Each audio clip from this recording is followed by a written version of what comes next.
Yes. Happy New Year. Happy Lunar New Year, everyone. So, Happy New Year. a legend that I heard when I was a kid was year was actually originally year in Chinese is Nian. Originally was the name of a monster that likes to come and harm people once every 12 months on New Year's Eve. And that's why people need to go home with their families. The families have to gather and do activities that make a lot of noise, like drinking and gambling. Especially gambling, the favorite game is dice. Throwing the dice in the ceramic bowl, because that makes a lot of noise. So anything that makes a lot of noise is good, helps keep the monster away. And then that's why we all have to stay up at least till midnight. Oh, of course, most important thing is firecrackers, very important, helps keep the monster away. And then we all have to stay up till midnight to make sure, we're on the night watch, that we're ready if the monster comes. And then at the strike of midnight, you hang up these big, long dragon firecrackers and set them off, because that's the midnight is the most dangerous time as far as the monster, when that monster likes to come. And then right after midnight, we're all safe. And that's so New Year's Eve is a time for families. And then New Year's Day is a time for friends and neighbors. So once you get past midnight, you start greeting your neighbors. And, we're already out in front of our doors with the firecrackers. And as soon as that's done, you congratulate everyone. You say, 恭喜, 恭喜. Which makes sense in this context. Why do you say 恭喜, which means congratulations?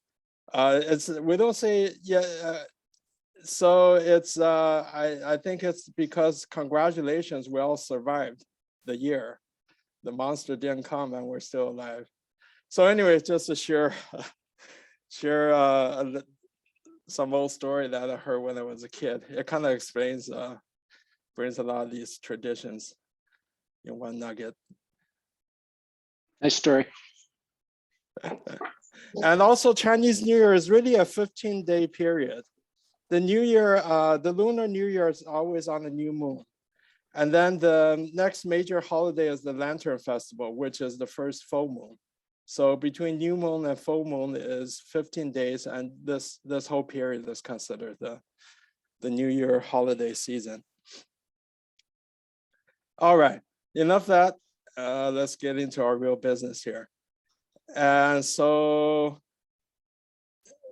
Jason had a great suggestion. Since this is New Year's Eve, and actually in Taiwan it's already the New Year, we do a reading on the first hexagram, or the first chapter of I Ching.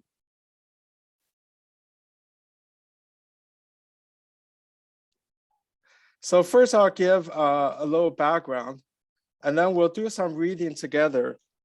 And this time, so the reading, I'm basically gonna, the I Ching, the original text is really concise. So basically I'll teach everyone how to read Chinese. So we're all on equal footing. And we dive deep into the meaning of each character. And then we open up for discussion. So first, a little background about I Ching. So according to old legend, we had the five sages, the three sage kings period. Those were prehistoric times. And two of the very prominent ones were Nuwa and Fuxi. And according to legend, they were either sister and brothers, or wife and husband, or even, according to some versions, both. So you go figure. And so Nuwa was very important because she saved Earth by mending heaven. And Fu Xi was a great inventor, invented a lot of things, including music, domestication of animals, and also very importantly, the 8 trigrams, which was supposed to be really the origin of I Ching. And how did he come up with these 8 trigrams? He spent a lot of time observing nature around him and thinking about nature, how nature works. And he abstracted his observations into 8 symbols. Each symbol has 3 lines, and a continuous line represents the yang energy, the positive energy, if you will. And the broken lines represent the yin energy. And if you take the combination, all possible combinations of 3 broken and continuous lines, you get 8 symbols. And these symbols from the left to right symbolize heaven, marsh, fire, wind, water, mountain, thunder, and earth. So just to digress a little bit, I'd like to share the legend about Nuwa because it's really one of my favorite legends.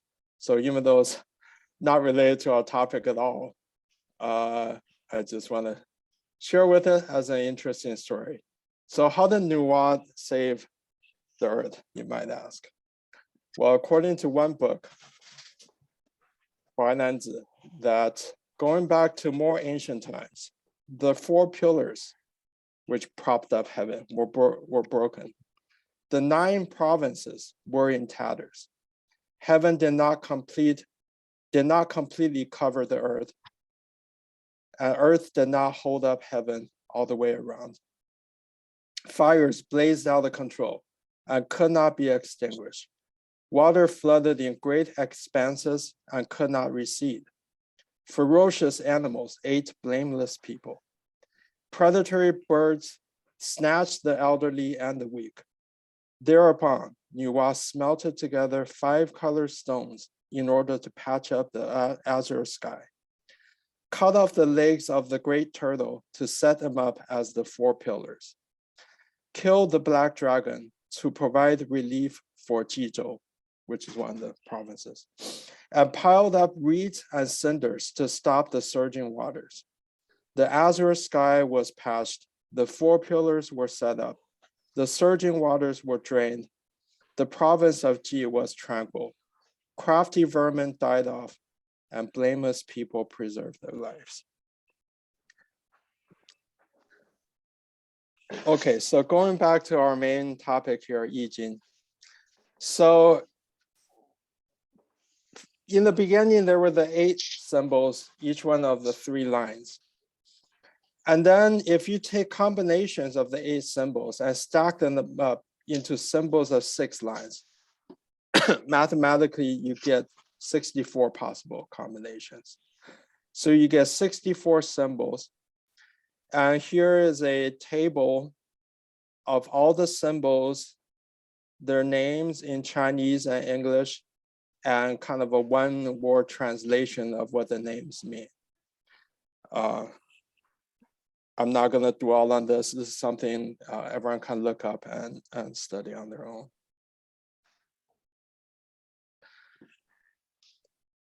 So I Ching is a book that basically has a chapter on each symbol and how to interpret the symbols. So that's essentially what I Ching is. Think of it as kind of originally it may have been a divinator's reference book, and where you go through the divination process, and that process produces a result of which symbols you should look up. And then you look up those symbols and you interpret the text. So But today, I'm not gonna talk about divination at all. I'm gonna focus on I Ching as a book of philosophy. But if you're only interested in I Ching as a book of divination, this discussion is still important because you can't really interpret the results unless you first understood the philosophy in I Ching. So just a few interesting sidebars as far as more modern influences or maybe coincidental connections with I Ching. So the German polymath Gottfried Wilhelm Leibniz really admired the philosophies of I Ching. And if for those of you who are into math and computers, it's pretty apparent that I Ching is, the symbols are basically zeros and ones. And it's founded on a binary number system. So it actually inspired Leibniz to invent the binary number system on which all digital technology today is based. Carl Jung, from a different perspective, was deeply influenced by I Ching, and this inspired him to formulate his synchronicity concept.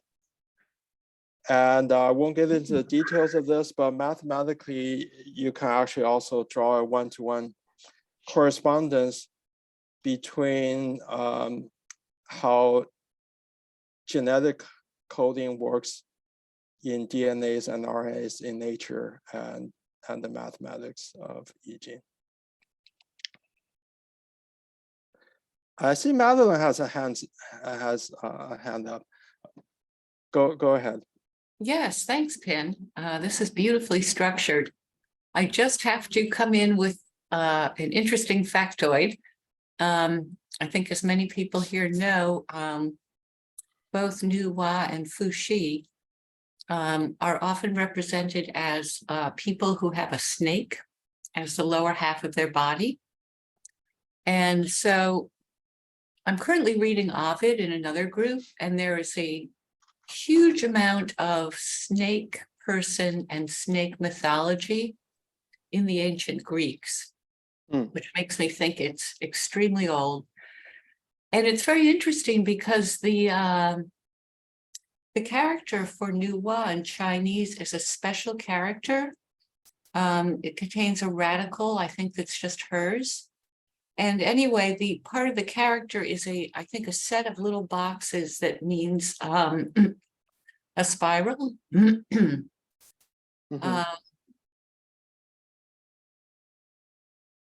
And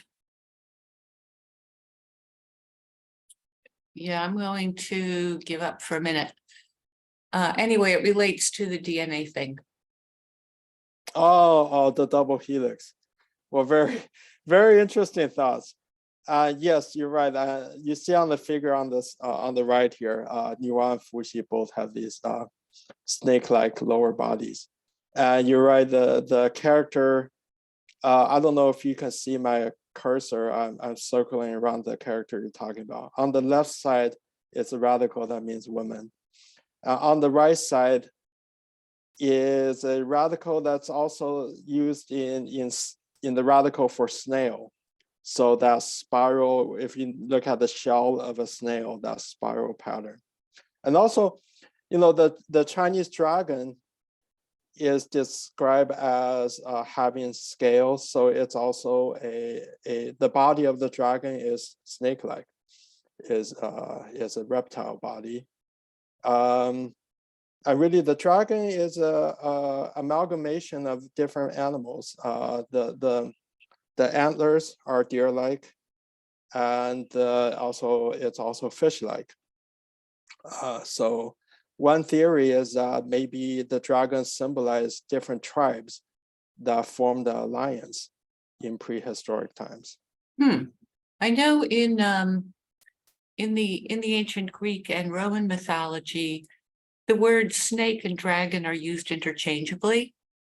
And they really are mostly talking about snake, sometimes with legs, sometimes they pull a chariot and they fly. So it's quite different from the Chinese dragon, which can take many forms. Yeah, exactly. The dragon is almost kind of a unfortunate transmission because I think in the West, the dragon is associated more with fire and also is a scary animal. Whereas in the Chinese tradition, a dragon is a very auspicious symbol and also more associated with making rain and water.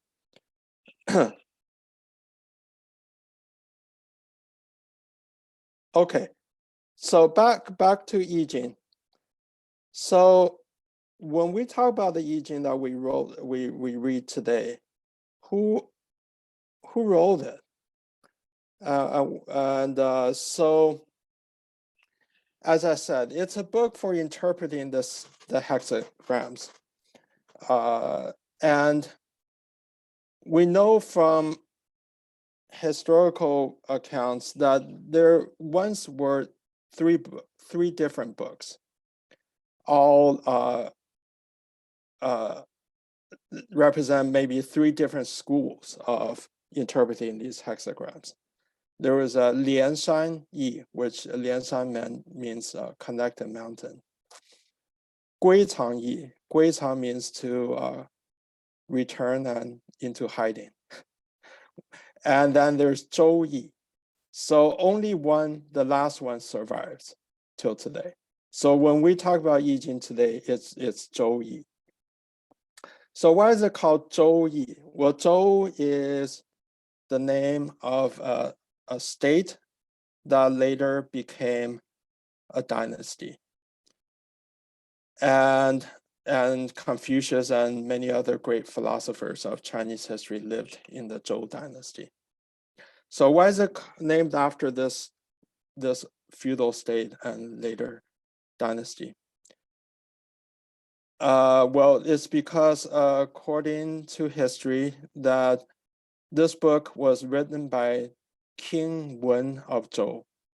And he was the king of Zhou when actually he was still posthumously, he was named the king. But during his lifetime, he was a count of the feudal state Zhou in the Shang dynasty. And his state became too strong, and the Shang king didn't like that. So the Shang king put him into prison. So he was basically a political prisoner. So while he was a prisoner, he had a lot of time to think about life, and he wrote this book. And then today, in addition to the original text, there's a lot of annotations purportedly written by Confucius. And of course, that could be true, but it could also be true that his students wrote it. Certainly, there are passages that said, the master said, so on and so forth. It certainly seemed like his students wrote it. I don't think Confucius would write it himself and say, the master said. And these 10 wings basically are, think of them as sort of 10 books, 10 booklets, each one offering somewhat different perspective of the meaning of the original text of I Ching. And so what does Yi mean? Yi, the character in Chinese, can mean either change or easy. So I like the English translation of the Book of Change. And just an aside, Confucius famously said, "Give me several additional years, I will use that to study I Ching from the age of 50. From that, I can avoid making major errors." So Confucius himself greatly valued I Ching and considered him a student of I Ching. And also, if for those of you who are more interested in the divination, how that was done and whatnot, last year I gave a presentation. So that, thanks to Jason, that the recording is uploaded on YouTube. Here's the link, but you don't have to copy it. At all of the Jason's meeting announcements, there's a link that if you click it, it takes you to a spreadsheet. And the spreadsheet basically archives, lists all the past meetups that we've had. And in that list, there's also, for each one, there's a link to a YouTube recording. All right.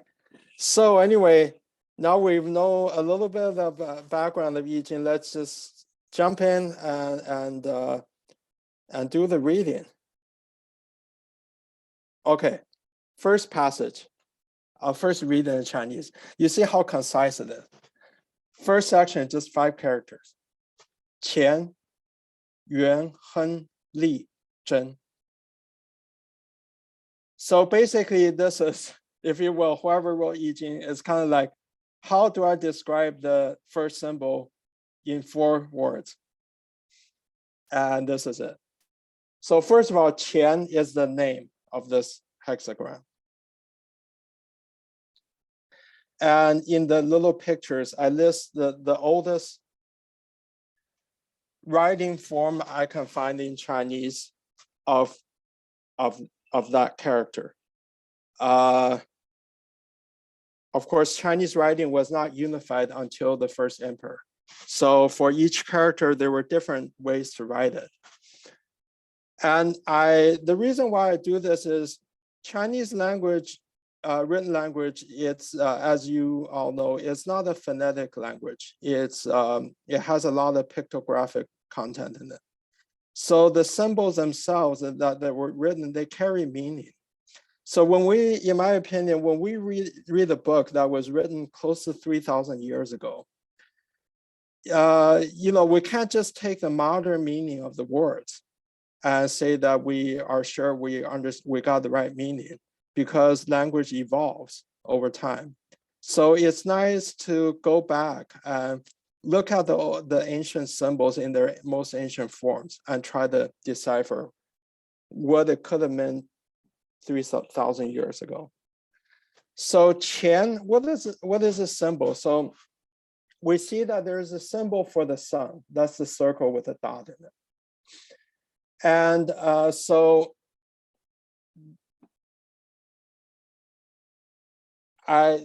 these interpretations are from dictionaries, so they're not just my ideas. So the symbols symbolize the rising air. You see these wiggling lines. So there's a rising air due to energy from the morning sun. Because the symbol in the center, it symbolizes the sun, and then you have this part that looks like a tree. So this is in the morning when the sun is still kind of behind the trees, just rising. And then on the left and right, you have these wiggly lines symbolizing the rising air. So this is the basic essence of this qian. Is an energy. It's the energy of the sun, and it's the energy that drives things to rise. And another interpretation is also, it also symbolizes plants breaking the ground and growing out of the ground. So this is a primal energy in nature that make things live and thrive. Okay, so that's the name. And it says Qian is symbol, its significance is Yuan, Hen, Li, Zhen.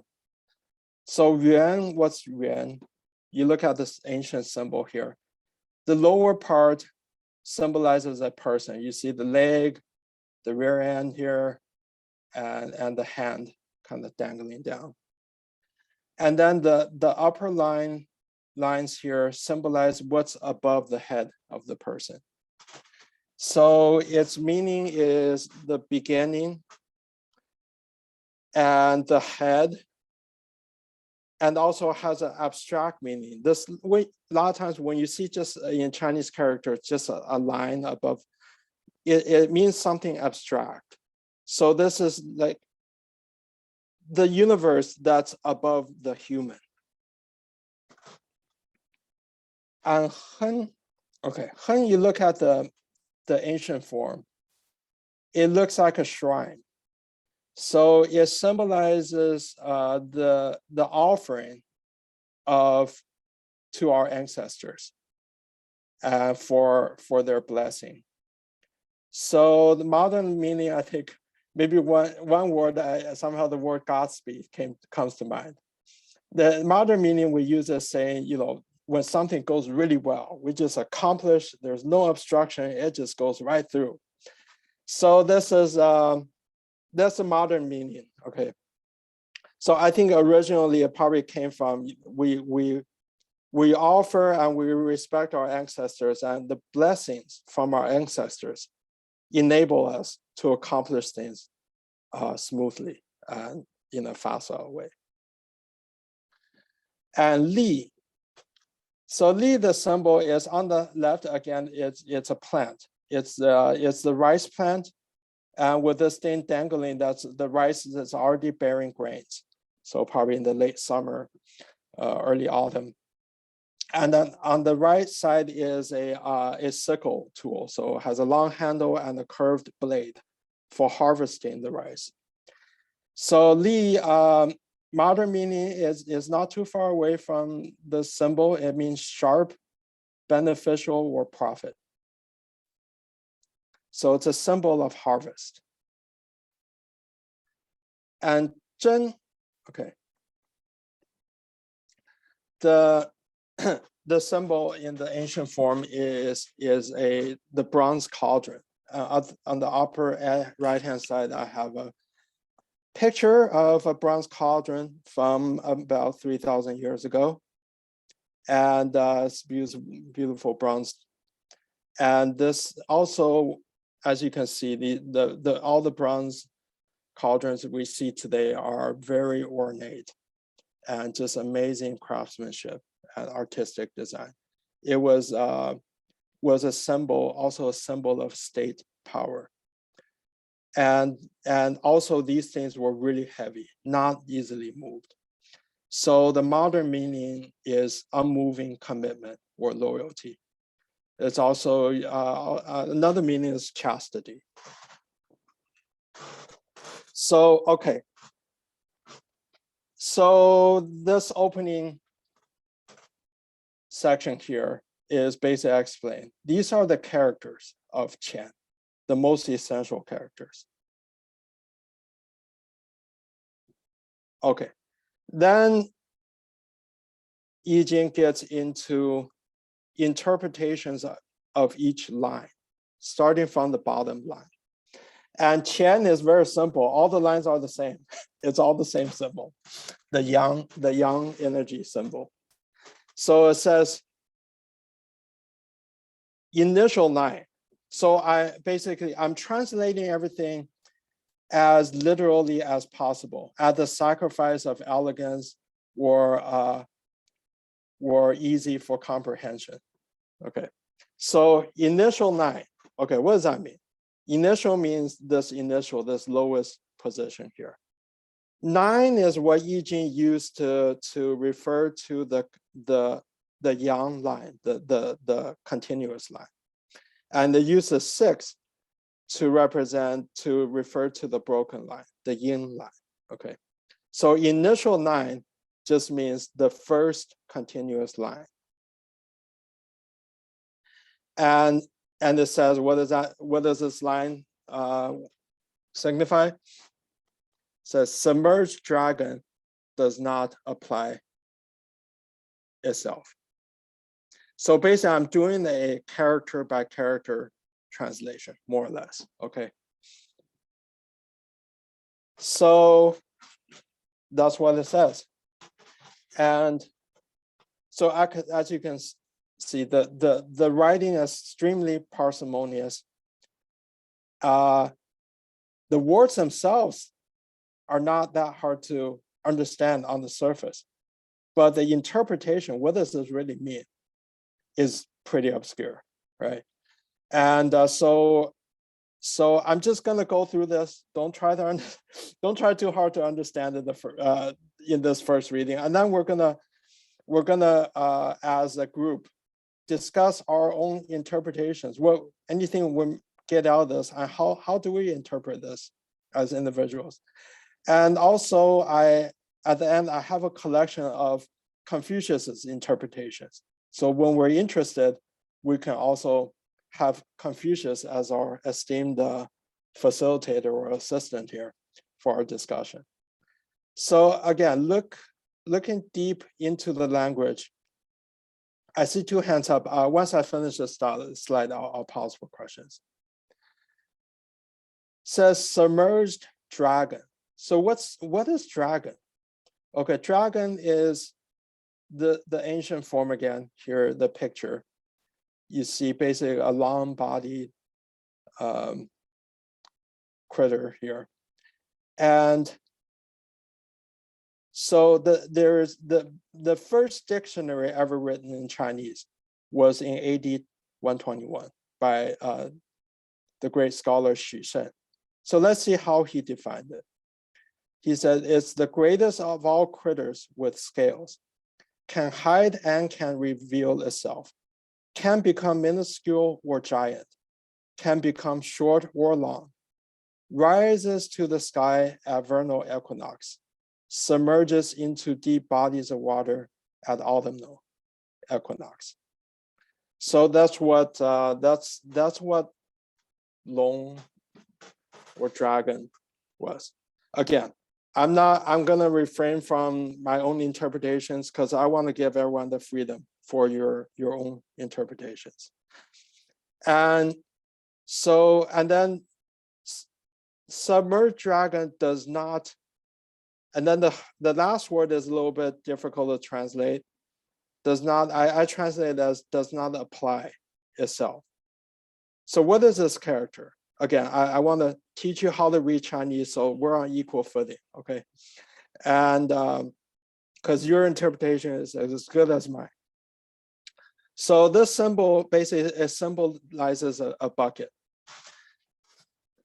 And the modern meaning is to use. Basically, the interpretation is that the original character meant a bucket, meaning something that you use, you utilize. So, okay, submerged dragon does not apply itself, okay? And the second, here, interpretation of the second line. So second line, so the second continuous line. Sea dragon at the farm field, beneficial to see great person. And then moving on, the third line, third line. The virtuous person all day, Qian. Qian, I didn't translate this into English. Qian is the same character as the name of the symbol. So it symbolizes this energy, this solar-like energy that keeps things, that make things grow, okay? So the virtuous person all day is applying this kind of energy or has this kind of energy. Evening cautious as such. So this even in the evening, the person remains cautious in the same way.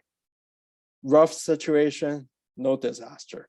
So basically, if you start to see a pattern here. It describes, the first sentence describes what you do.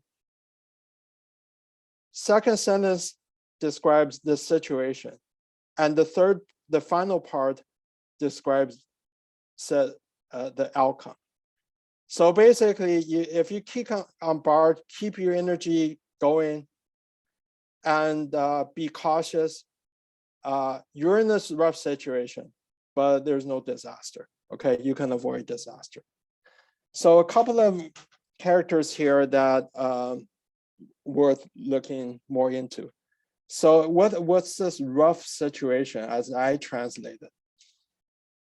So in Chinese is Li, and these are a couple of the original forms. You see on the left-hand side is the pictograph for a scorpion. And on the right-hand side, the interpretation is that this this bracket-like line on the upper left represents a cliff or rocks. And then you see this scorpion-like thing again, but with some symbol of a tool. So basically, this is a little bit hard for me to follow, but the dictionaries say it symbolizes a sharpening stone.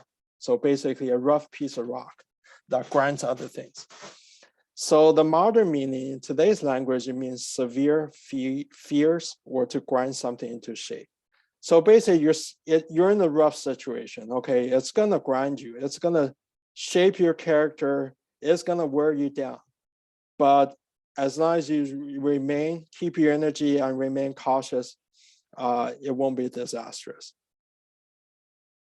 And this very last character that I translate as disaster, quoting that's based on, again, Xu Shen's definition. And now we're on to the fourth line. Fourth line, maybe jump into the deep body of water, no disaster. Okay, so jump in, dive in, and it's not gonna be a disaster. You'll be okay, basically. Fifth line, now we're getting to the line that's right below the top. And oftentimes in most of these symbols, that's the best position. So fifth line, flying dragon in the sky, beneficial to see great person. And then now we're at the top line. Top 9, high or arrogant dragon has regret. So this first character here, I obviously had a little hard time deciding how to translate it. So you look at the ancient symbol, it looks like a very, very tall person. Symbolizes a person with a very long neck. So symbolizes high and also arrogant.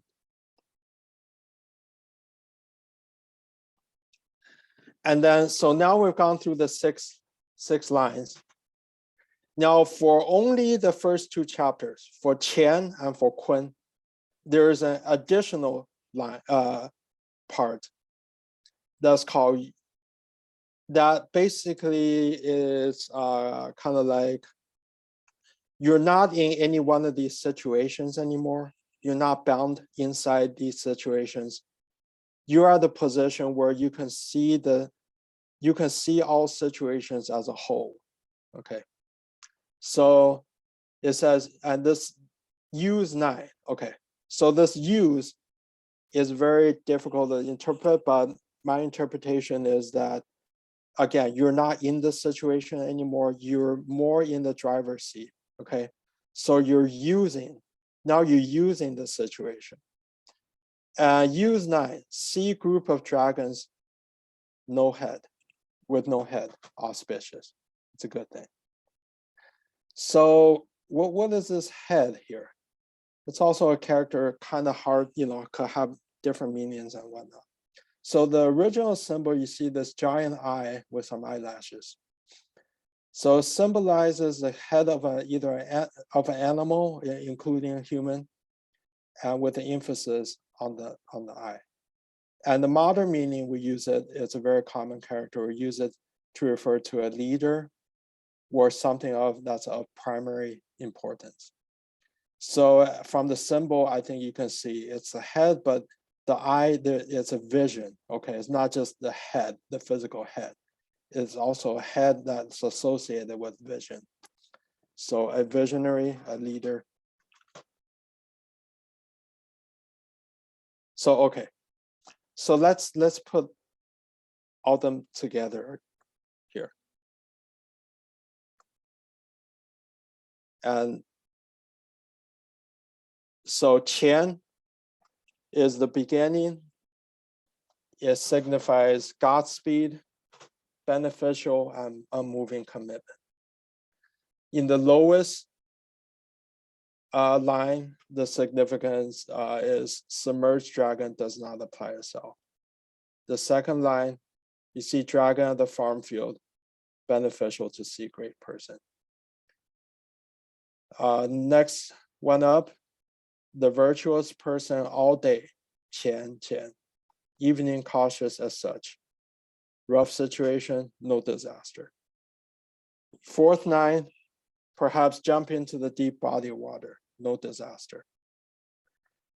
And fifth nine, flying dragon in the sky, beneficial to see great person. Top nine, high arrogant dragon has regret.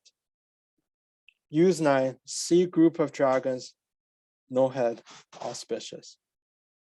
So one pattern is pretty obvious. The dragon keeps going up and up. First one is submerged. Second one is kind of on the ground, not totally exposed. It's in the rice field. If you know rice fields, they're kind of like pools. Okay, they're a little bit dug down in the ground filled with water. So you're basically the dragon is in some shallow water. The next one doesn't have dragon, but you get to the fifth, the dragon now is flying in the sky. And then the last one, the top line, the dragon is now too high. It has regrets. And then use nine, you're not in any of this situation. No, you're actually an observer. You can see, you're not inside the circle anymore. Kind of remember Zhuangzi's, well, let's not get into Zhuangzi, but you're not in the circle anymore. You're outside the circle and you can see a whole group of dragons, all right? So this last one, I would say for everyone, whether you read Chinese or not, is the most controversial. That is very hard to interpret, very hard to understand. There are a lot of different interpretations. See a group of dragons, no head, auspicious. Well, I'll just share a quote from Lao Tzu. The best leader is one whose existence is not even recognized. Next best, adored and praised. Next, feared. Next, subordinates are insulted. Insufficient trust, and there is no trust. Leisurely, words are used preciously. When success comes and tasks completed, people say, I did it naturally. So this is, we can probably relate that even to our own lives. The best kinds of leaders are the ones that you don't even know they exist because things just work. At the end, when things are accomplished, you feel like you did it yourself. You're really proud of it and you did a great job. You don't feel like someone was holding your hands or breathing down your neck, and that's how you got it done. And that's more than just with being a leader. Let's say we draw the analogy of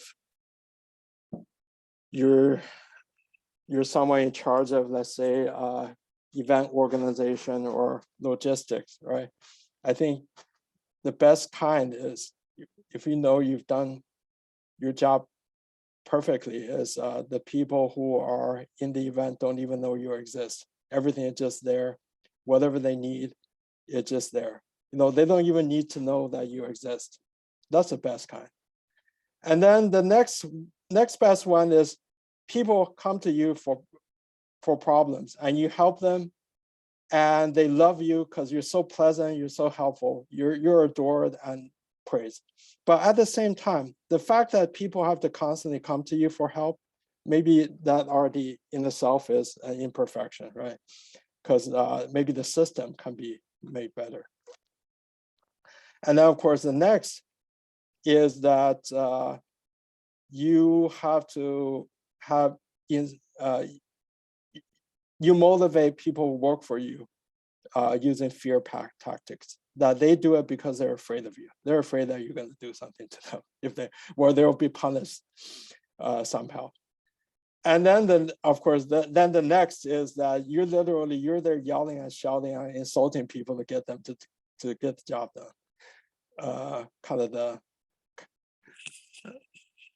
so that's kind of my interpretation of this C group of dragons, no head, auspicious.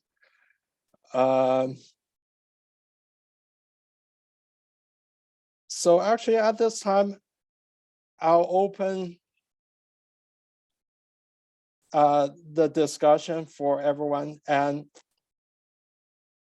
if you want, I think I'd like to just leave it as is right now, even though this is very terse, because so that I'm not tainting everyone with other people's interpretations. Other people meaning I have a collection of what Confucius wrote, and but whenever anyone wants to see Confucius's interpretation, ask me, and I'll go to the corresponding sections to see what Confucius thought about this. But anyway, yeah. So that's it. Thanks everyone for your attention. But now let's open up for the group.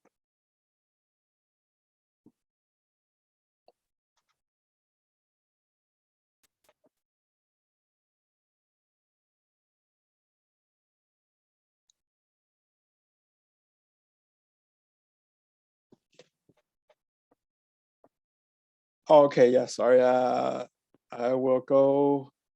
There's lots of hands up, which is awesome. And I'll go in the order that appears on my screen. James, and then CK. All right. Yeah, Jason waited longer time though than I did. His hand. I see. Yeah. Jason first. Yeah, thank you. That's fine because I have a black hand, so you probably cannot see it. So. Now I recognize it. Yeah. Yeah. No, I just like to talk about it's very interesting on the very first slide, right? The Qian, Yuan, Heng, Li, Zhen. Okay, these 4 words. If you know the quantum computing company in China and which was run by Baidu, the name is Qian Shi. Okay, so a lot of times don't know why the Qian Shi, why they call this name.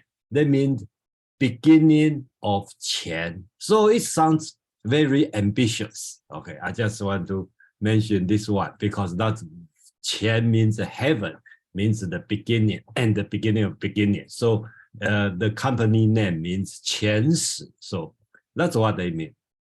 Second word, Yuan, right? If you're familiar with the Chinese history, Yuan is the dynasty, the name of dynasty from Mongolia. So I think that's always very funny because they want to pick up a name for their dynasty. So they pick up the Book of Change, okay, the I Ching, and then find the first interpretation, which is Yuan. Okay, so great. That's our dynasty's name. So I think these 4 words, is very important. And you can see these 4 words are all good words, okay, in Chinese. And you can use these 4 words. Or you want to say 5 words, you can use for your name. If you want to pick a Chinese name for your kids, okay, you pick one of these, any one of these 4 words is nothing wrong. So yeah, thank you. Thank you, Jason. James? Yeah, I'm really impressed. I never have read this book, and this is so wonderful.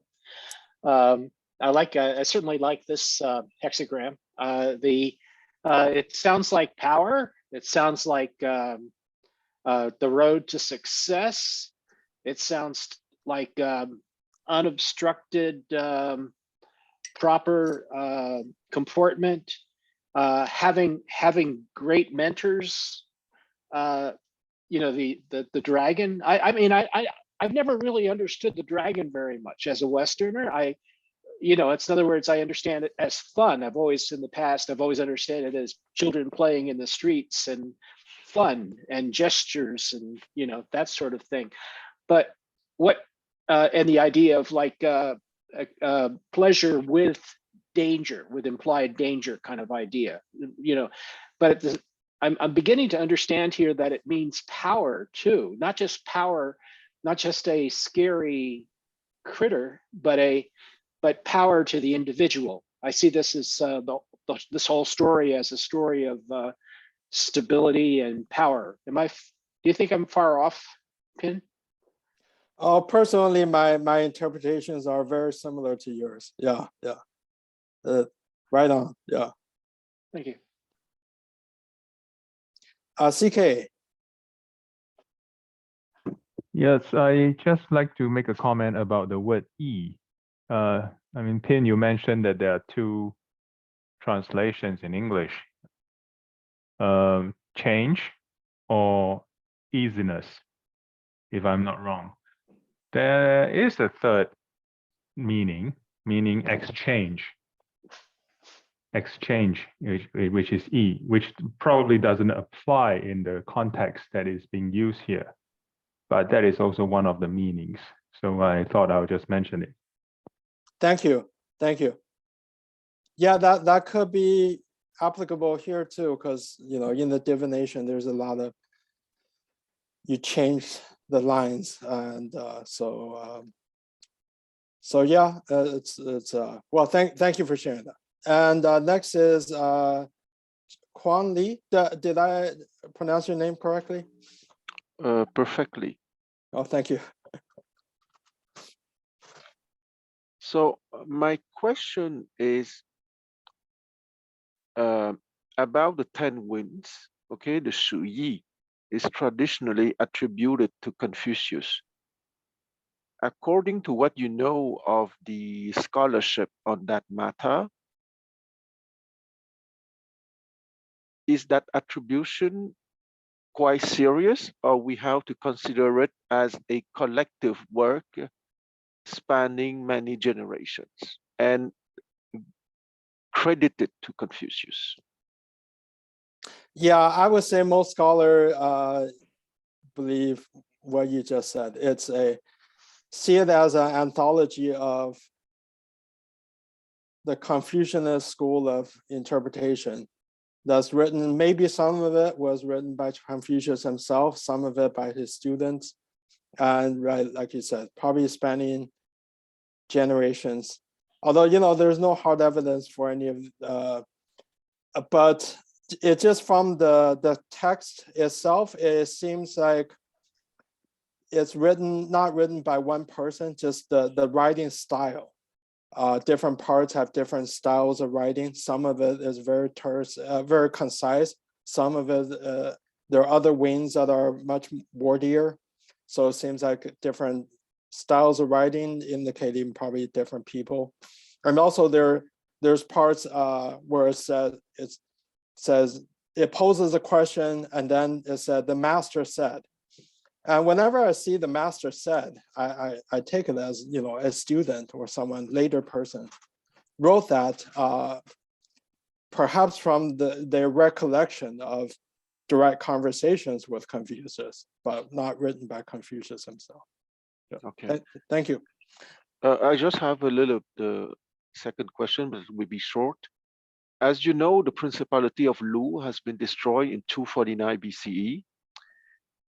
If we take the Shu Yi as being the interpretation by the Confucian school, let's say between 479 BCE to 249 BCE, what the received text that we have of the Shu Yi, the final version, is it the version of 249 BCE, or there have been addition or subtraction during the Han Imperial Dynasty? And the received text that we have now is more from that period. Do you have some scholarship going in that direction? Yeah, great question. So generally with these ancient Chinese classic text, Confucianist, these sacred, if you will, texts, as you said, they've been burned first by the first emperor and then by Xiang Yu. So there's commonly a great fight since the Han Dynasty between different scholars. There's the Jingwen, which means modern text, and then there's a Guwen, which means ancient text.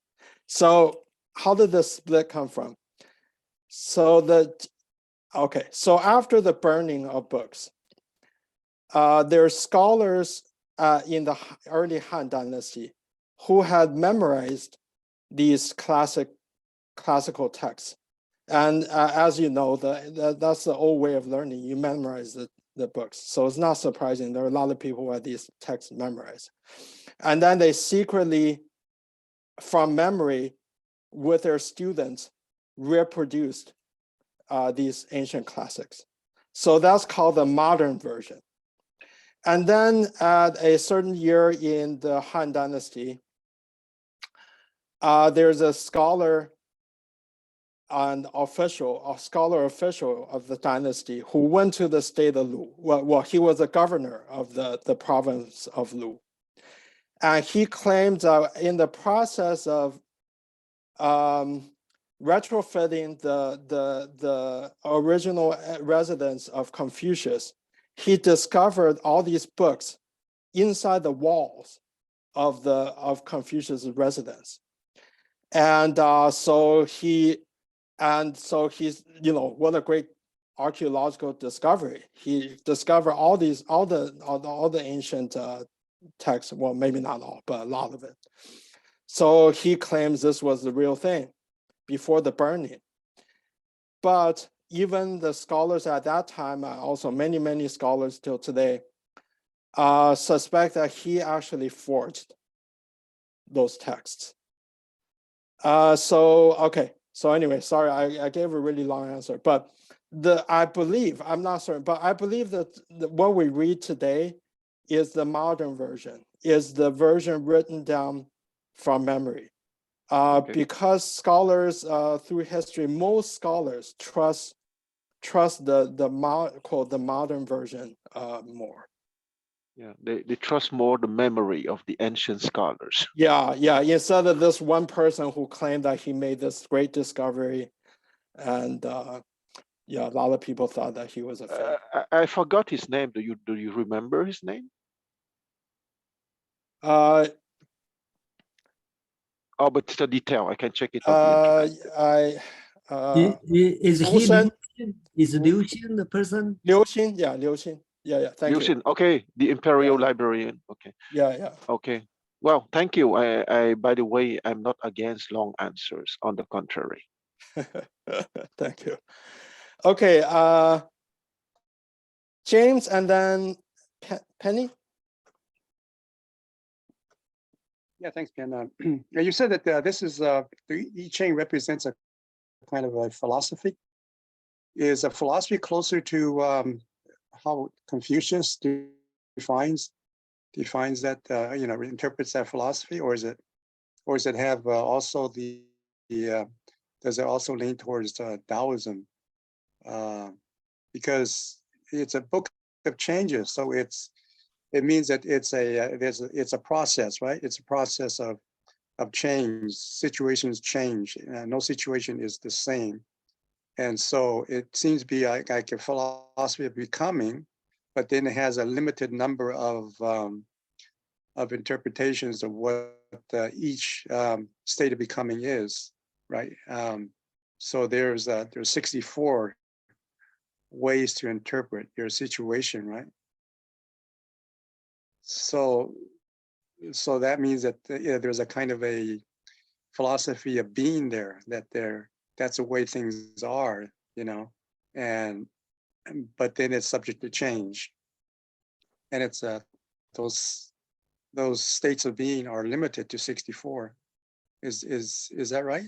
Because Confucius would be probably interpreting it in that way, and maybe a Taoist might interpret it a different way, more in a state of flux, that the cosmology or the metaphysics or the ontology is in a state of flux. Yeah, great question. So the answer is both. I think once I saw in the online Britannica Encyclopedia of Chinese History, it has this line that said, all ancient Chinese philosophies traces its roots to the I Ching, or something like that, where the I Ching is the mother of all ancient Chinese philosophy. There's a lot of truth in that. So first of all, I subscribe to one a historical account and school of view that Confucius was Lao Tzu's student. And so in the beginning, there really was only, if you will, Taoism. So both, so I Ching, both Taoists and Confucianists see themselves as students of I Ching. Obviously, I already quoted Confucius, and he and his students wrote the 10 Winds,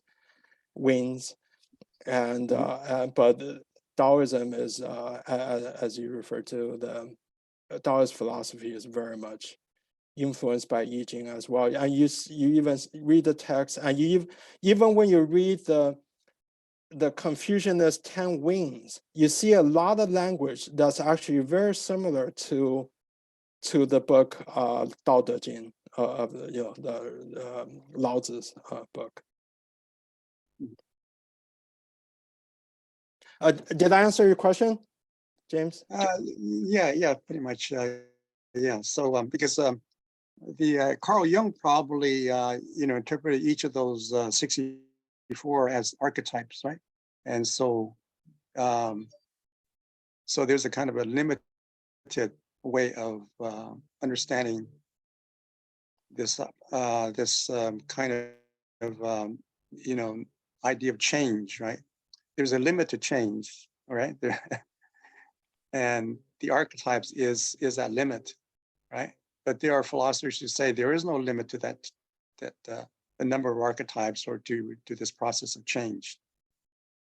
Right? I think Confucius would say, maybe there's even a quote from Confucius, that the change is infinite, but you have to stop at some point, right? You start with 8 symbols and then 64, and then you can go up and up, 128, all the powers of 2. But 64 is a kind of a good stopping point. It's already a lot. Most people can't handle anything more than 64. And it's enough of a conceptual granulation to inspire you to deal with most all situations in life. Right. Yeah. Of course, if those 64 correspond to the complexities of our DNA, then there's a limit to our character, to who how we understand ourselves. Maybe, yeah. But yeah, so there's it just means that there's a potential for infinite possibilities, right? Right. Yeah. Thank you. Yeah. Thank you. Penny, do I pronounce your name correctly? Yes. Yeah, I was just, I mean, when you were reading it and we were thinking about it, to me, it also seemed like this, it was showing kind of like something like an opportunity or a potential. And at first, it's completely hidden, but then it starts to kind of be visible. And then the person, though, doesn't do anything yet. He's cautious, he waits, and till the right time. And then he does decide to move into this new area, the deep body of water that you can't really see in, but it's a good time. It wasn't disastrous. And so it worked out very well. It was, very beneficial then. So that's kind of, it just seemed to me it might be something like that.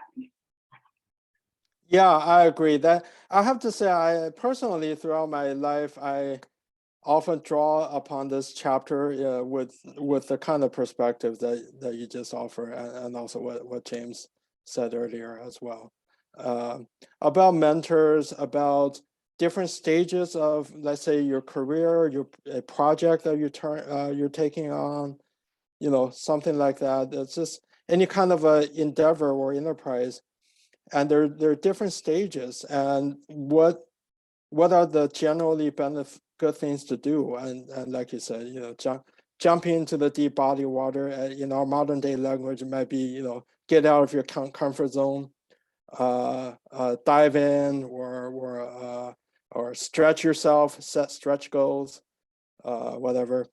And yes, and Madeline, Jason, and then and Joseph.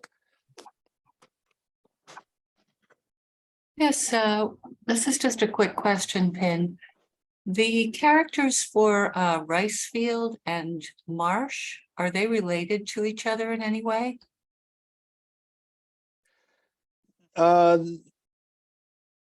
No, not at least not to my knowledge. Oh, the rice field, yeah, the rice field. I'll show you the character. Sorry. So that's, if you can see my cursor, it's a square with a cross inside. So if you've seen the rice field, it looks from above, it looks very much like that. So that's just kind of a drawing of the shape, a bird's eye view. And one for the marsh is basically on the left side, there's a radical for water. And on the right-hand side is quite complicated. I think it probably symbolizes all the different things, plants and animals plants that grow in the marsh, and the animals that go there to eat and drink water and rest. So the marsh is a very, that symbol symbolizes like the nurturing of nature.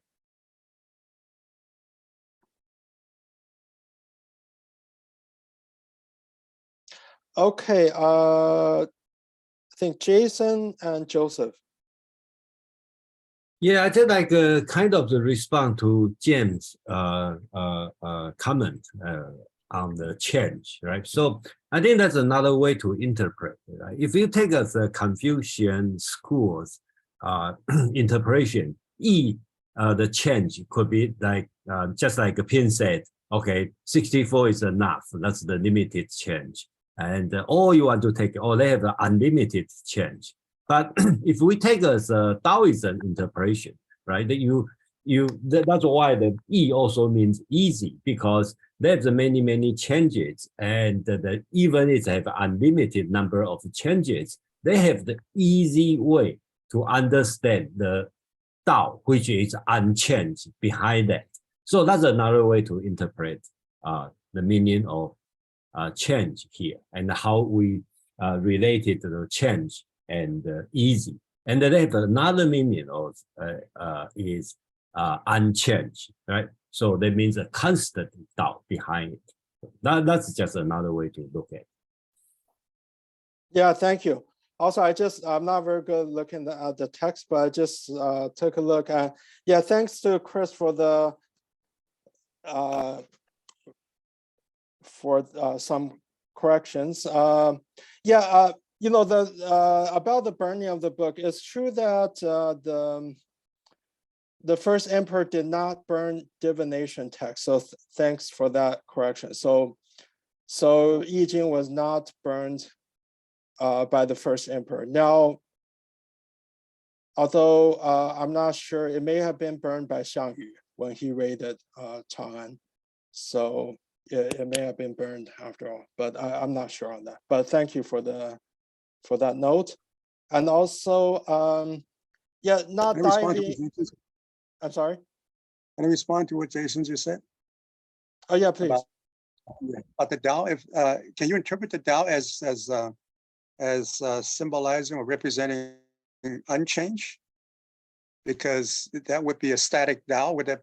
Could you understand the Tao as being static, like Plato's forms? That would be very interesting way to, but the Tao, yeah, you can say it's unchanged, right? Because Tao, if you read the Lao Tzu's Dao De Jing, the word 常, okay, which means unchanged or constant. Oh, really? It keeps showing up, right? They are looking for something unchanged, but you are also right? Because it keeps changing, right? So which means unchanged, like let's say Parmenides, right? There's nothing changed, or just like Heraclitus, everything keeps changing. I don't know, just depend on which side you look at. Just like I forget the name, the duck, rabbit duck picture. Which side you want to see, is the rabbit or duck, right? So I think that's the mystical part of ancient philosophy. Yeah, that's what I mean. That the isn't for Lao Tzu, Tao is a mystery that can't be pinned down and say what what you can say about it, right? It's neither unchanged or changing. It's something that you can't really say, right?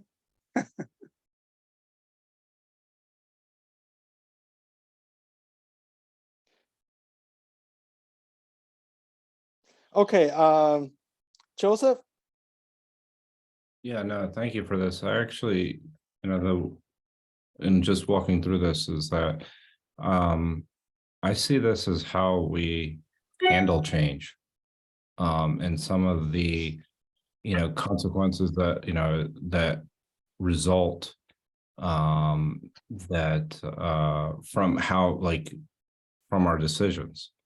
And if we handle them with a certain, I guess, ethics is a way of determining whether something becomes a disaster or not.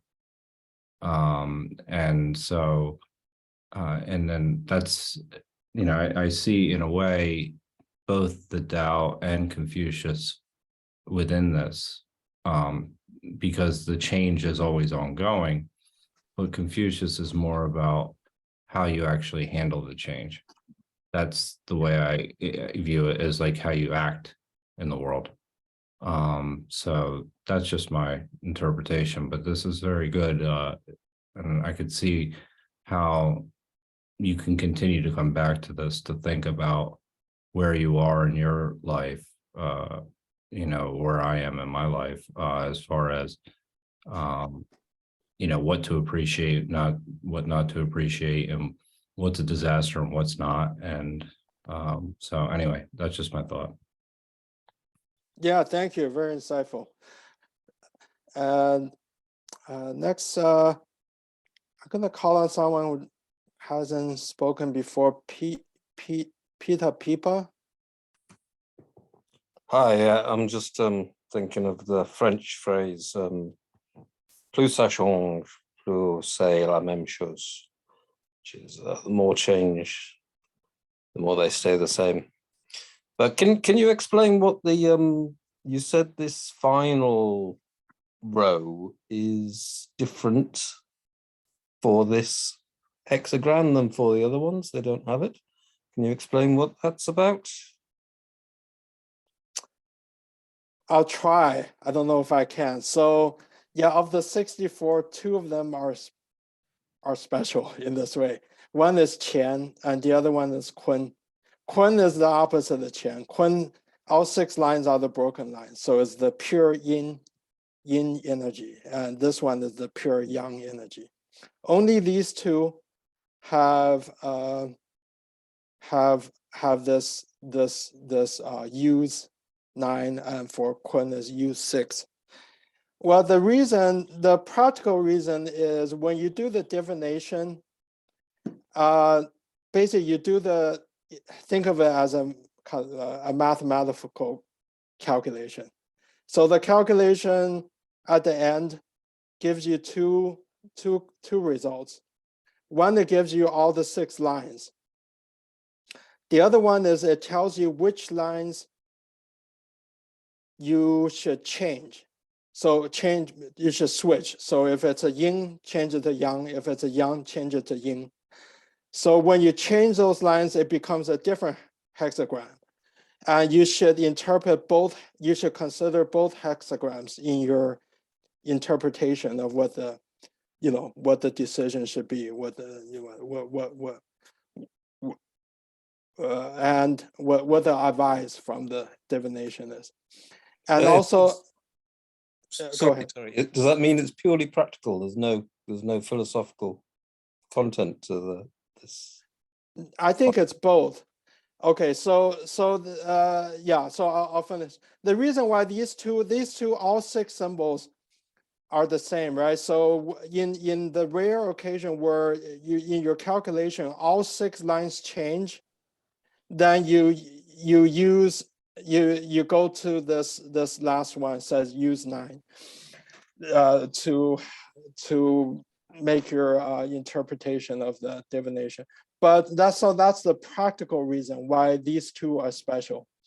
Now but it's also, I think, metaphysically, these 2 are of fundamental importance, right? These are the pure energies, and basically heaven and earth, yin and yang, positive and negative.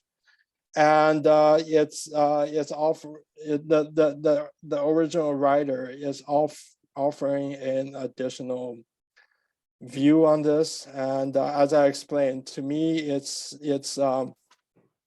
you look at this, it's from a perspective of looking at the symbol as a whole, not just in the view of any particular position of inside the symbol. You're basically you're outside the circle looking in, and this is why symbolic, you also say, you see group of dragons, no head, auspicious. So actually, because of this question, I will invoke Confucius because it's helpful.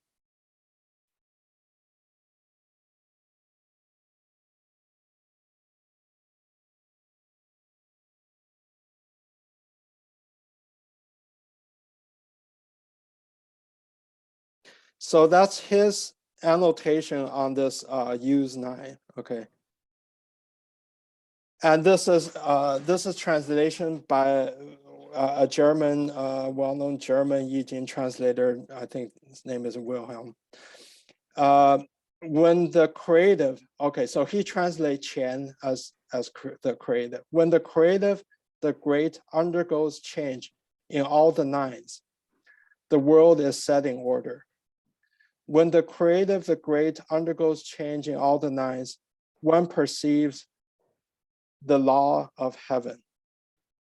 The translation, in my opinion, is not great. So let me look at the Chinese. 前人用酒，天下治也. So basically, to me, it means that when you become like you're in a position that's even above the top level. You're at that position, you've perfected, let's just say, your leadership. That says, the world is in order, in harmony and peace. So that's why I use the quote from Lao Tzu, that people don't even know you're existing anymore. There's no head anymore. There's no leader anymore. Even though there may be a leader, but people don't need to know that because things are just working. And so that's my interpretation. But look, this is one person's opinion, which don't take it too seriously. Your interpretation, whatever your interpretation is the right one for you. Thank you.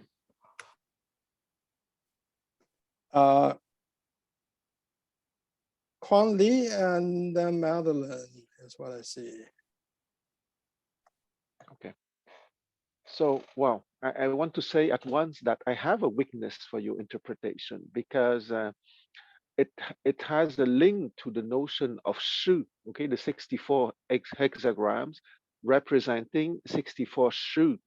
There are many translations for shu, but it can be understood as a potential, a trend, or configurations of a situation.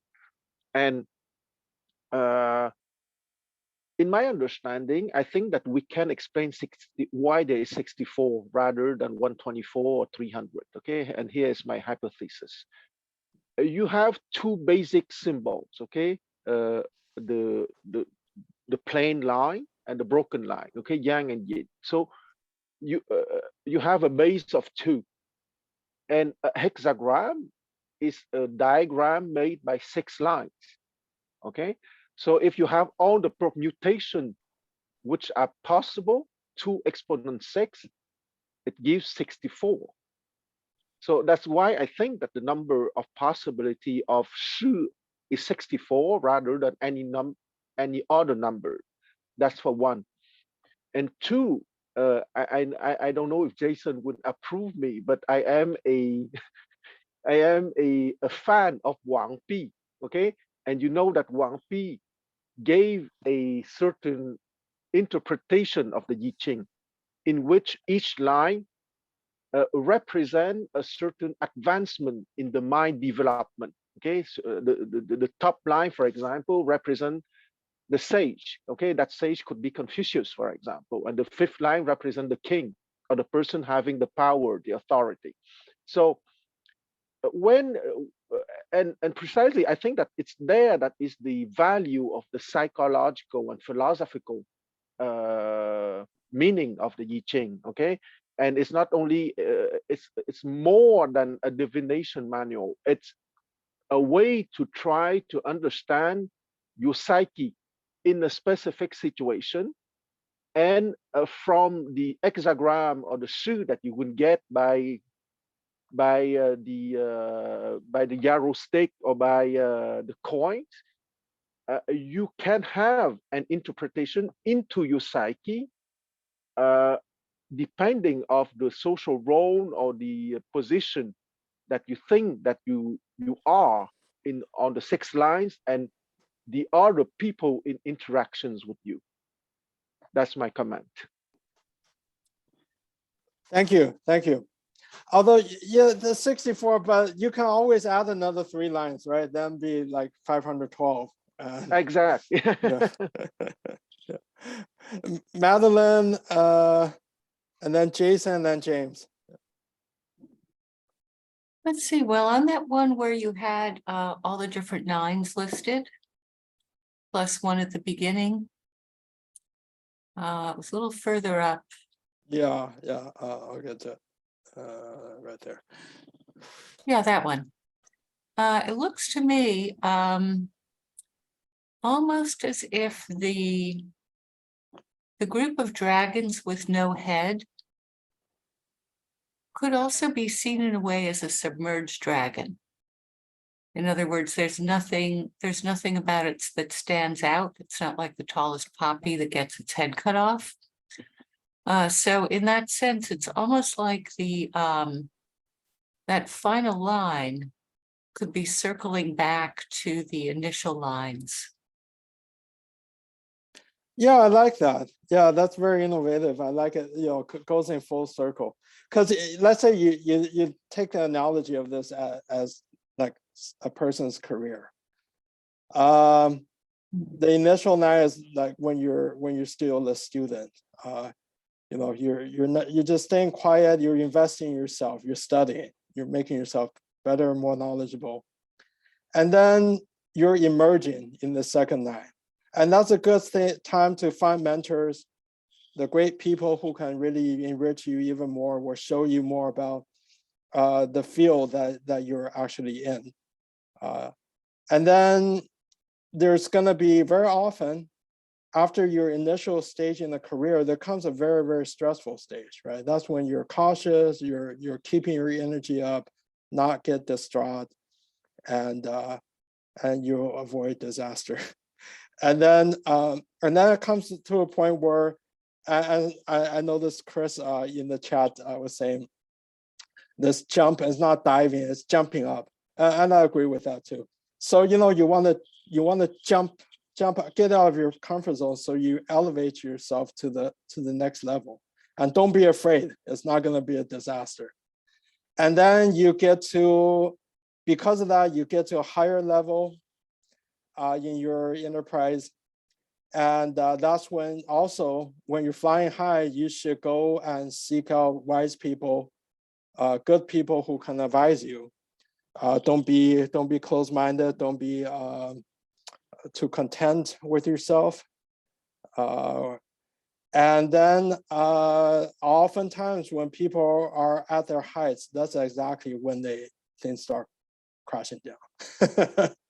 That's be very, very, it's very much part of our philosophy culture that when you're high, that's when you got to be the most careful, and remind yourself the value of humility. And then, this use 9 is kind of like when you're retired. When you're retired, there's no, and if you've done things right, you've left a good legacy, you built a good system, you don't need this, you don't need a leader anymore. You can happily retire. And that's like you said, Madeline, that's when you're a submerged dragon again and enjoying life. So that just, anyway, I don't take this too seriously. I'm just kind of making maybe an inappropriate analogy, but I think this thing is supposed to apply to all different things in life. I think the author certainly intended that. So you can look at this draw different analogies in life and look at it from different perspectives. Jason. Oh yeah, okay. And one way, today's discussion remind me on the last year or 2 years, 2021, we do the 道德经 discussion, and then each of 81 chapter, everyone can have a different kind of interpretation. Doesn't matter what your background, and this one even more diverse than that, if we don't limit ourselves in the Confucian school interpretation. So that's another interest part of reading Yi Jing. One way I would suggest, and actually that's the way I read the this text. So if you look at this 6 lines, right? So it's difficult to ancient Chinese text is very difficult to read what's the writer's tone. Okay, it's a descriptive or normative, right? So you don't know it's give you advice or it's described something. But if you look at this one, actually, I will read the first part as a description, and the second part is prescription. So first one, 潜龙勿用, they describe the submerged or hidden dragon. Then they tell you, don't apply, don't do it, right? So each one you can see, on the second part, either the first part is a description, some natural phenomenon, or you can interpret as if something happened. And the second part is give you the advice or give you a prediction. Okay, the definition. Okay, it's a good sign or a bad sign. So I think that's another way to read it, and we'll get the tone something. And I think a lot of ancient Chinese like to do this way. That's my theory. Oh yeah, thank you. Yeah, that's I agree with you. So wu means is telling someone not to do something. So I changed my thank you. I changed my translation. It's submerged dragon. That's the situation. That's where you're at. And then here's the instruction: do not apply yourself. Do not go out there yet. And for example, if we go to Confucius annotation, said 9 at the beginning, hidden dragon, do not act. What does this signify? The master said, this means a person who has the character of a dragon but remains concealed. He does not change to suit the outside world. He makes no name for himself. He withdraws from the world, yet is not sad about it. He receives no recognition, yet is not sad about it. If lucky, he carries out his principles. If unlucky, he withdraws with them. Verily, he cannot be uprooted. He is a hidden dragon. Hidden dragon do not act. The reason is that he is below.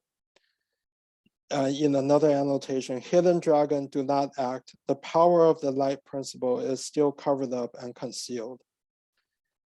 The superior man acts in accordance with the character that has become perfected within him. This is a way of life that can submit to scrutiny on any day. Being hidden means that he's still in concealment and not given recognition. That if he should act, he would not as yet accomplish anything. In this case, the superior man does not act.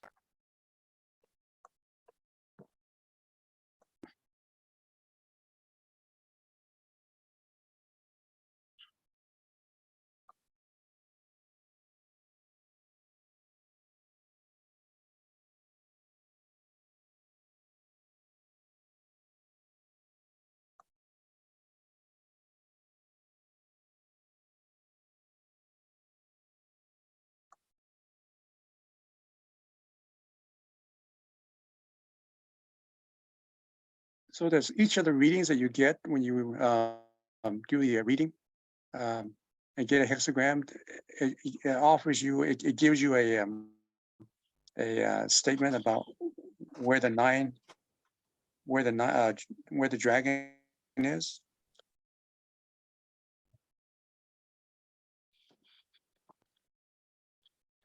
When you do the divination, Yeah. it's a very complicated thing. So let's say, you get this after your computation, your result is this symbol, the qian. And then as another result of your computation is it tells you which lines you should change. It can be anywhere from 0 to 6 lines that you need to change. So let's say it tells you to change, your results tells you to change only one line. Let's say the second line. And so when you change the second line, it becomes a different symbol. And then you read, and then also the line that changes is the situation, the most relevant one. But of course, your computation could very well come up with multiple lines that you change. So all of them are equally relevant. And then you read all of those and you draw a conclusion. You analyze the text, the relevant text, and then you have to summarize in your own mind what the outcome, what the advice from the divination is. So I really think it's actually a clever way by the ancients to tell you to analyze things from different perspectives and then draw a conclusion. It forces you to look at, so divination with I Ching is used for major decisions and it's only used as a kind of a last resort. When you analyze this situation, it's just not clear what to do, what's the right decision. And then you do the divination. And then basically the process itself makes you to ritually to be very meditative, first of all. And then you are forced by the process to look at this this problem that you're facing, this dilemma, from different perspectives, different angles, and then in your own mind, draw your conclusion about what the best decision is. That's my view. Some, of course, there are others believe that there's actually, real supernatural power in this, but that's. Could you explain what the 9 is supposed to mean? Because does 9 represent the dragon, or the 9 symbolize, what does the number 9 mean? Okay, so in the I Ching system, odd numbers are yang, because odd numbers are the numbers of birth. And the even numbers are the even numbers are numbers of completion. So when things are paired up, that's completion. So that's why the even numbers, the multiples of 2, are the numbers of completion, symbolizing completion, and they're associated with the yin energy. And the yang is because now you're no longer complete. So right, you have 3, let's say 3. 3 is an odd number. So you already have 2, that's complete. And then now you have 1 more. So that symbolizes birth, giving rise to new things. And that's a yang energy. And from the numbers 1 to 10, 9 is the largest yang number. So that's why it was believed why the author used 9 to refer to the yang symbol. Okay, 9 represents yang. Okay, thanks. Yeah. Thank you. Madeline.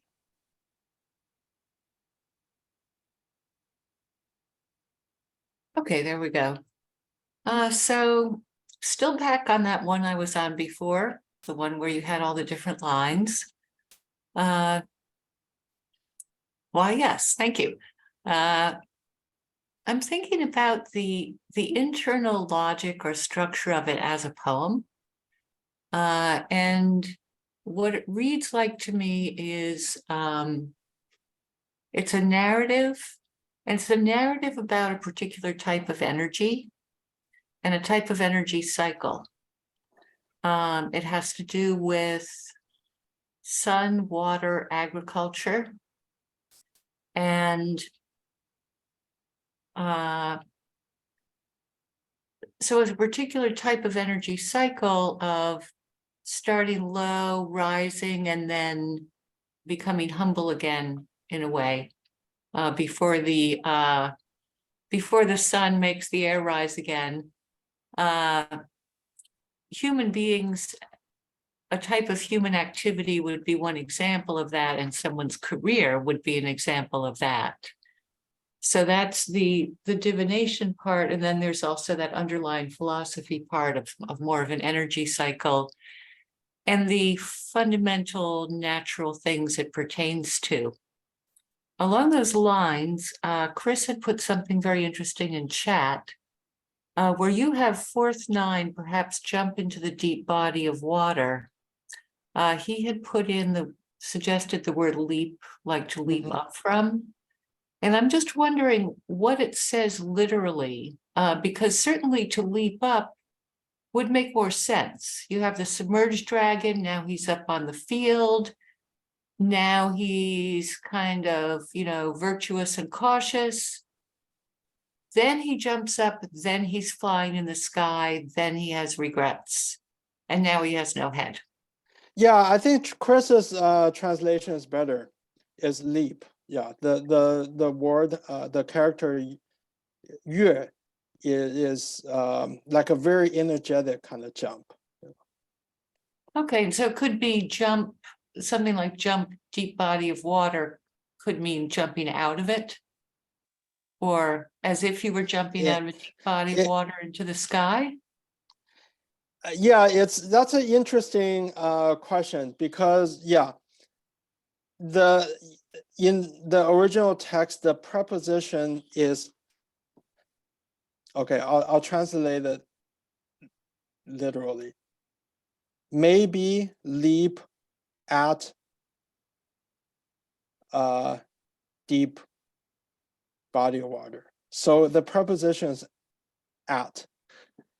So take it as you will. Yeah, it could very well mean that. It doesn't. The preposition is not into. So yeah, I admit I haven't thought about this enough. So when I did my translation real quick, so into is not what the text says.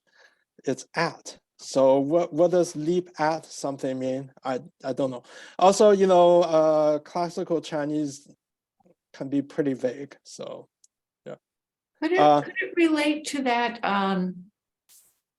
story about the the giant fish and the phoenix. Which story is that? I'm trying to remember if it's from Autumn Floods or. Oh, yeah, yeah, Zhuangzi. yeah, 庄子 is, yeah, 逍遥游. It's Yeah, just the deep, it's the submerged and then also the flying that's just, I'm just kind of free associating. well, I'm sure Zhuangzi was very well versed in I Ching, and probably his writing style, his stories, I would not be surprised at all if he was inspired by this. Yeah. Now, whether the philosophy is connected, maybe. It's not a simple connection that one can just draw a line, but Zhuangzi was talking about how to live a life where you feel free. I don't know. It takes more thinking, but possibly, yeah. Quan Li, and then Jason. Yes. What is your explanation between the Fuxi order? What would be the meaningful difference between the Fuxi order and the King One order of the trigrams? Oh, the 先天 and 后天. Yes, exactly. Yeah, I'll have to. I don't know. Yeah, I'm not expert enough. I've read. I can repeat some what ancient scholars have said, which I'm sure probably already know, and I can't really recall what I hear. But I'm supposed to put in an exclamation point or something, but I could answer the question. The Fuxi order traditionally is the binary order, so it's Xiaoyong from the Song Dynasty created an arrangement of the hexagrams that are in fact binary order of the hexagram and has become known as the Fuxi order. The King Wen order, we don't know, goes back to King Wen, but it goes back at least to, I want to say Han Dynasty, but at least Han or close to it. So the traditional, one everyone has learned over the centuries is the Wenwang, the Wen arrangement. Although different from modern versions, it's traditionally with Qian in the upper right corner going left and then down the chart. So, modern things get it backwards. Thanks. yeah, thank you very much. That's a great summary, succinct and good summary. So I've always liked one, I think it's the Xiantian, where because mathematically it's symmetric, it makes more sense to me. But that's just, yeah. Well, that's the traditional explanation that the Xiantian is symbolizing a state of balance, of equilibrium. And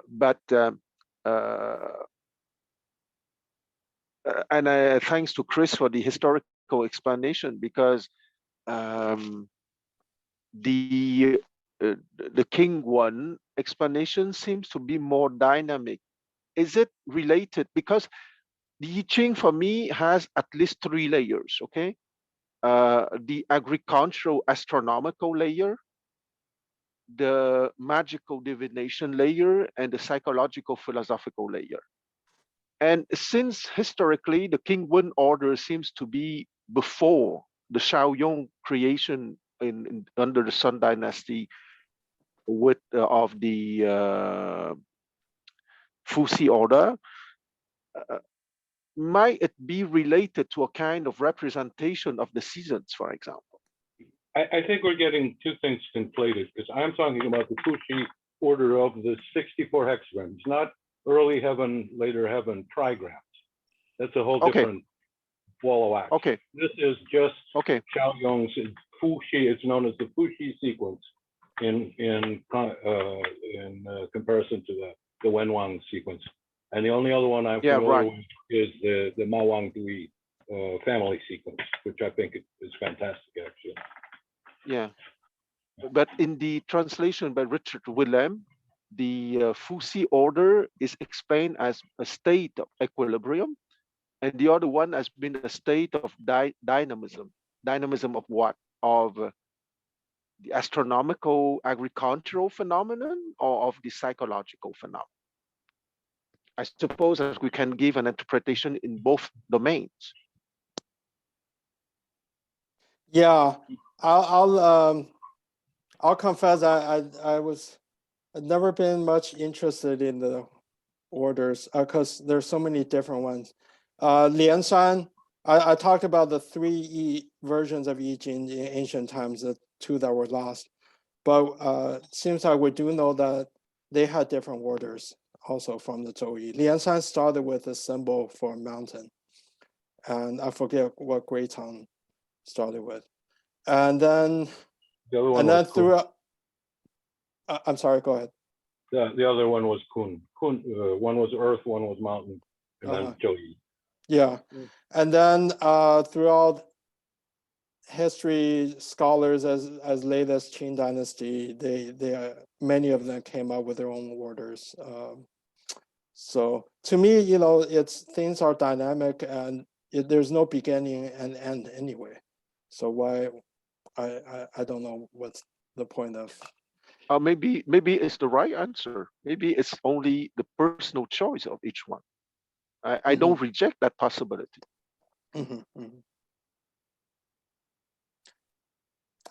Jason and James. Yeah, Pin, can you go back to the 6 lines? I can no the one main text. Yeah, I kind of like to yeah, this one. Yeah. So to answer the 9-4, right? The fourth line, fourth 9, right? Right. Okay, one way to I will read this one. The word horde, I think it means sometimes, right? So sometimes the dragon jump out the a lake. Okay, that's no disaster. I think that's another way to read it. The horde in the yeah. Horde is like a probabilistic thing. It could mean maybe, but I agree. It could also mean sometimes, like a statistical occurrence. Yeah.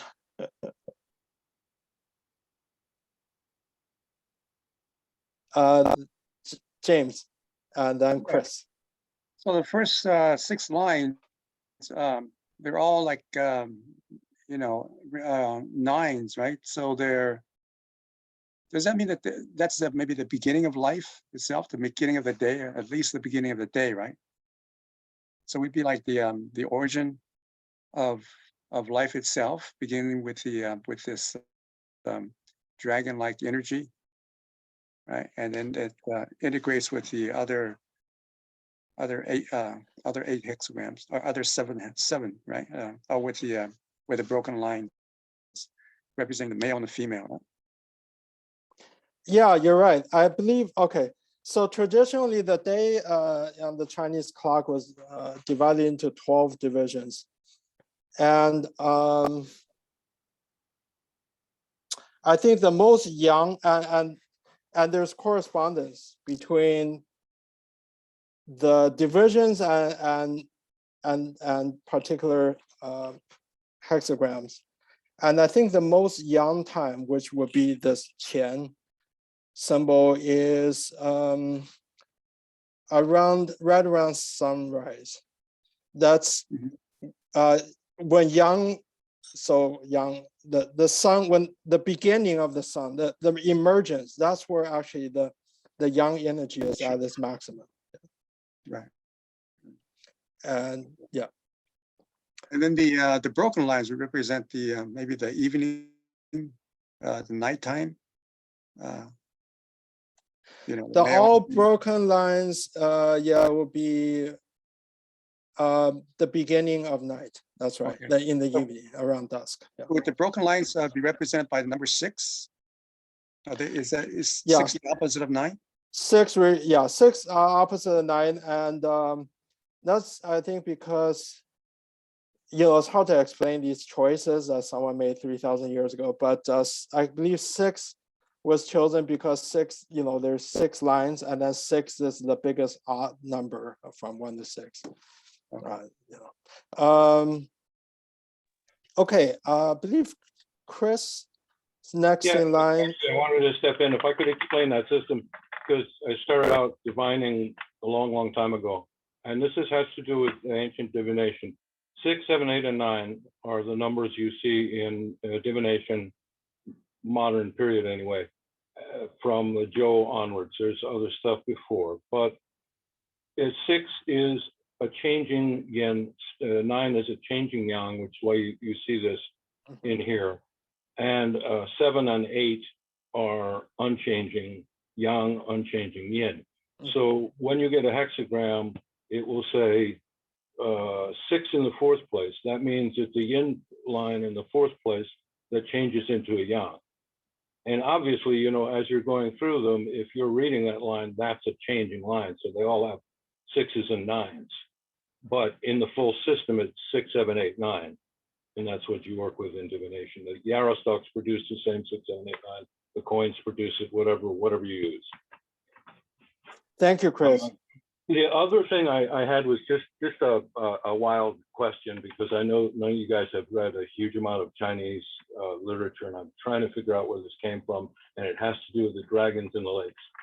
I read when I was a kid, when I was 14, 15, when I was digging around in the Liji and things like that, that when the thunderstorm, the first thunderstorm of the year that was supposed to be predicted by the imperial diviners, when it was late, for which they could be executed, by the way, they would encourage the dragons to come out of the lakes by throwing iron ingots into the lakes, which I would think would be a great thing for a chemist to explain, you know, does that actually cause thunderstorms to arise in that particular climate thing, or was it just a superstition or what?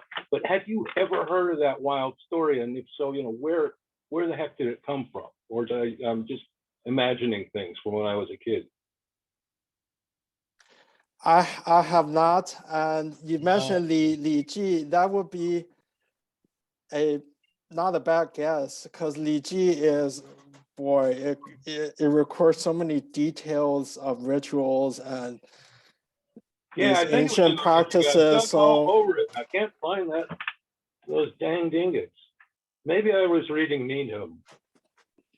He has a lot of stuff like that. yeah, sorry, I can't help you out there. All right, well, anyway, that's all I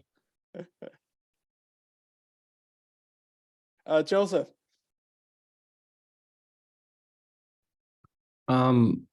Really quickly, I was just thinking about this perhaps jump into deep body of water, no disaster, and this idea of pushing yourself beyond the limits.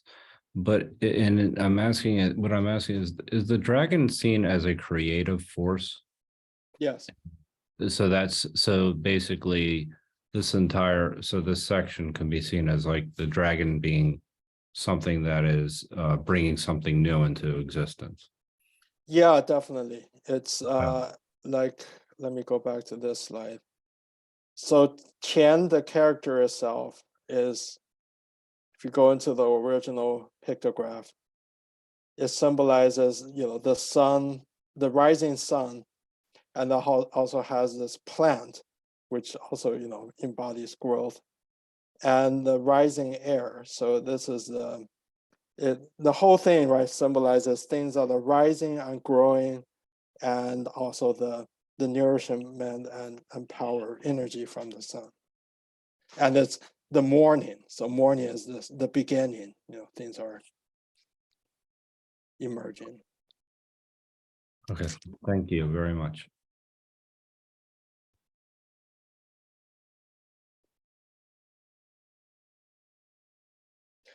Oh, Chris, yes. Yeah, I just wanted to supplement that by saying, in fact, a lot of people, and I think it includes Wilhelm, translate Qian, the hexagram we're looking at, as the creative, and Kun, the earth, as the receptive. Interesting thing in the Han Dynasty, I Ching on silk, those are called the key and the flow, which is really cool alternative. A lot of the text of that is identical, but a few things like that are really wild.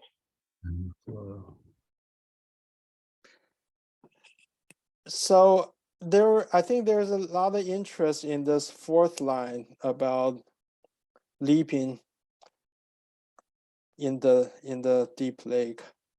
So let's just see what Confucius says. Sorry, I need to move some of these boxes around on my screen. 9 in the fourth place means wavering flight over the depths, no blame. What does it signify? The master said, in absence, in ascent or descent, there is no fixed rule, except that one must do nothing evil. In advance or retreat, no sustained perseverance avails, except that one must not depart from one's nature. The superior man fosters his character and labors at his task in order to do everything at the right time. Therefore, he makes no mistake. Wavering flight over the depths, he tests his powers. Wavering flight over the depths. Here, the way of the creative is about to transform itself. The 9 in the fourth place is too rigid and not moderate. It is not yet in the heavens above, neither is it any longer in the field below, nor in the middle regions of the human. Therefore, it is said, wavering flight. To waver means that one has freedom of choice. Therefore, one makes no mistake. So I don't know. The translation is kind of turbid and not real accurate in my opinion. So James Legge, I recognized it immediately. yeah. So what Confucius said originally, it's interesting that Confucius, well, I shouldn't say Confucius, the 10 winds offer like many different interpretations of the same thing. So I find that, I think it's a good thing. That's basically number one, it tells us there's no one right interpretation. So what I like, to me, the one that the annotation that's easiest for me to understand is 或跃在渊自是也, that you're testing yourself. That's what this text says. This translation said test his powers, but really the original text just says you're testing yourself. So that's why I think it's about getting out of your comfort zone. You've been learning, you've been talking to the great people. At some point you have to move forward, where you have to stretch yourself a bit and test yourself. So and then I like this part that says basically you're in the situation, you're kind of in the middle. You're not low, you're not high. So this is a time to be flexible, and when there are opportunities, like Jason said, go and make a leap. Yeah. So that's what I think. Madeline. Well, I love this image of the wavering flight. It reminds me of there's a sort of turbulent boundary layer between air and water on the microscopic level. Mm-hmm. So anywhere you see even the surface of a calm puddle or the surface of the ocean, any surface where water and air meet, on the microscopic level, the molecules are constantly mixing right at that point. Mm-hmm. And that's what the wavering flight reminded me of. And yet, because it's between air and water, over the wavering, it's flight, but it's over the depths. On the other hand, it says it's too rigid, maybe too young, and not moderate. So it hasn't settled. And then in all the discussions about whether the Chinese philosophers are concern themselves with free will, I think we have some going on right here.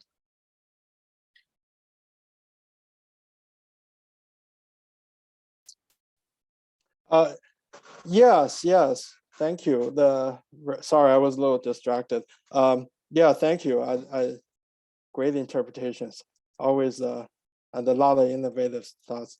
So I just noticed the time. It's at a few minutes past the hour, so I'm afraid I need to join my family and defend ourselves from the year monster. Because Yeah. it's almost nightfall here, and so you know, he might be on his way. So thanks. Happy New Year. Thank you, Pin. And I think you want to right now is your time 6, right? Oh no, still early 4. So you get ready for the Chinese New Year Eve dinner. Happy New Year. Happy New Year. Thanks, Thanks, Pin. everyone. Happy New Year. Yeah, Thank you, everybody. Thank you. yeah, and, Thank you. Bye Great bye. discussion. yeah, that's a good way to Thank you, Ben. Thank you, celebrate. Jason. Yeah. Thanks, Yeah. Jason. Bye-bye. Bye. See you Thanks, next Jason. 恭喜，恭喜恭喜恭喜。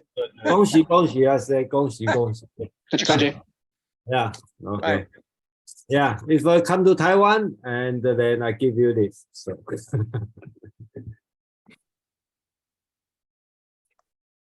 Take care, Jason. All right, bye. Bye bye. Thanks for everything. Thanks, Pin.